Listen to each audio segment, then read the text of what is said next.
You know, in sport, basically, all of the things to get to a level of performance about consistency of good practice, doing the basics, you know, the fundamentals in sport, doing them brilliantly, and that's going to get you a long way there. And then there's a little bit on top, which are going to make the real difference between the performance, high performance, if you like, and excellence.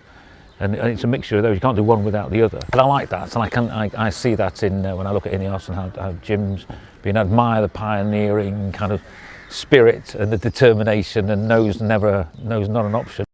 Well, it's an interesting one. There's a sustaining success, which is a challenge in itself. And getting success in the first place is one thing, but then sustaining it is a completely different ball game. And of course, everybody that comes in waves.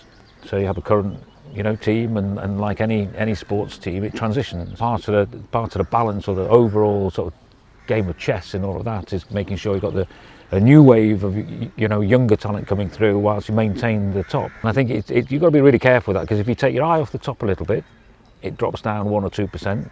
And you don't focus fully in the young developing side, it doesn't quite go to where it should be, and you end up with mediocrity in the middle, really, and that's no good to anybody.